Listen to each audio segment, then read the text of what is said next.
మీ business ఏదైనా మీ ఊర్లో promotion చేయాలంటే అది సుమన్ టీవీతోనే సాధ్యం. ఇప్పుడే సంప్రదించండి. నమస్తే, వెల్కమ్ టు సుమన్ టీవీ. నేను మీ సింధు తులసి. ప్రస్తుతం కడప నగరంలో అయితే ఉన్నాము. ప్రతి ఏటా ఉగాది తర్వాత వచ్చేటువంటి సూర్య భగవానుడు ఇప్పుడు ఒక నెల ముందుగా వచ్చి ప్రజలందరినీ వణికిస్తున్నటువంటి పరిస్థితి అయితే చూడొచ్చు. ప్రస్తుతం ఇప్పుడు 39 డిగ్రీల సెల్సియస్ అయితే ఉంది.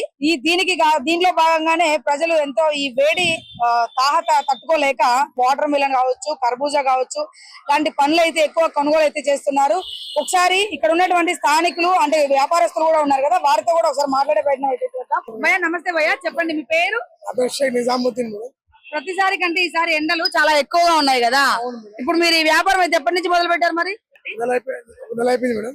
మీకు వ్యాపారం బాగానే జరుగుతుందా? పర్వాలేదు మేడం, ఇక్కడ బండ్లు పెట్టినేయడం లేదు, పెట్టిస్తే బాగా జరుగుతుంది మేడం. ప్రతి ఏటా కంటే ఇప్పుడు ఇంకా కొంచెం ఫాస్ట్ గా వచ్చినాయి ఎండలు. అవును మేడం. దానిపై మీ స్పందన? మేమే కష్టాలంటే ఒకతో ఆలంగా భయంకరంగా బయట రావడం లేదు. పర్వాలేదు, బాగుంది, మా వ్యాపారం బాగుంది.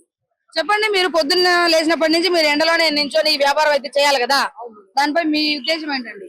మా కష్టం జీవి ఇది, అలవాటు పడిన మాకు అలవాటు ఉండే వ్యాపారం ఇది, మాకేం కనపడదు. చాలా మందికి కొద్దిగా ఎండ బయటికి రారు అనిపిస్తుంది, కానీ మేమంతా గుట్టలు కట్టుకుంటాం కాబట్టి కనపడదు. సరే, కొనుగోలు చేసేటువంటి వ్యక్తులు కూడా ఒకసారి మనతోనే ఉన్నారు, వారితో కూడా మాట్లాడే ప్రయత్నం చేద్దాం. ఎండ తీవ్రత ఎంత ఉంది, వీళ్ళు ఎలా ఇబ్బంది పడుతున్నారు అనేది కూడా మాట్లాడతారు. సార్ చెప్పండి, మీ పేరు? ఎండలు ప్రతి ఏటా ఉన్నదానికంటే ఇప్పుడు ఒక నెల ముందే రావడం జరిగింది, ప్లస్ ఎండలు కూడా ఎండ తీవ్రత ఎక్కువ ఉంది, దీనిపై మీ స్పందన చెప్పండి. ఎండలు ఎక్కువనే బాగానే ఉన్నాయి, ఇప్పుడు ఎక్కువ పెరిగింది. ఏదో మామూలుగా అప్పుడు బాధ లేకుండా కొద్దిగా ఎండలు ఎక్కువగానే ఉన్నాయి. రాబోయే కాలంలో కూడా ఇంకా ఎక్కువగానే రాబోతున్నాయి. ఎలాంటి జాగ్రత్తలు తీసుకుంటే మంచిది అంటారు?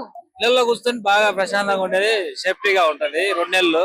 మళ్ళీ తర్వాత ఏమన్నా కొద్దిగా పనులు అయితే చేసుకోవాలా, కొద్దిగా చేసుకుని మిగతా టైంలో కొద్దిగా రెస్ట్ తీసుకోవాలి. ఇల్లు తర్వాత ఎండలు అయిపోయిన తర్వాత చేసుకోగలుగుతాము. మామూలుగా రోజు ఉండేటి పనులేమో తర్వాత చేసుకోవచ్చు, పనులు ఇబ్బంది ఏం లేదు.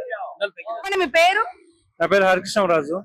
ప్రతి ఏటా ఉండేదానికంటే ఎండలు ఇప్పుడు ఎక్కువ ఉన్నాయి, ప్లస్ 1 మంత్ బిఫోర్ వచ్చాయి కదా, దాని మీద మీ స్పందన చెప్పండి. మేడం, ఈ కాలంలో అనేది కాదు కానీ ఇది ఇయర్ పరంగా ఏ టైంలో అయినా కానీ తెల్లాల్సిన కాయ ఇది. వాటర్ మెలన్ అనేది ఎనీ టైం నీరు మనకి ఎక్కువ ఇది ఇచ్చేది. తాగుతామో తాగమో తెలియదు కానీ కర్బూజకాయ తిన్నామంటే కన్నా కనీసం ఆ ప్లేట్ లో మనం నీళ్ళు తాగినట్టు. ఇది కర్బూజకాయ అనేది సీజన్ తో అవసరం లేదు, మనకి ఎప్పుడు కావాలంటే అప్పుడు తినొచ్చు. కొందరు అంటూ ఉంటారు జలుబు చేస్తుంది అది ఇది అని చెప్పేసి, అలాంటిది ఏమి ఉండదు. విషయం ఏంటంటే ఈ వాటర్ మెలన్ అనేది ఎండాకాలంలోనే పండిస్తారు, బట్ చలికాలం పండిరు కొందరు రైతులు. చలికాలంగానే పండియాలి, అటువంటి రైతులకు కానీ లాభం ఉంటుంది. ఎప్పటికీ తగిన బిజినెస్ ఇది, ఎప్పుడు తీసుకొని పోతా ఉంటారు. Okay, thank you.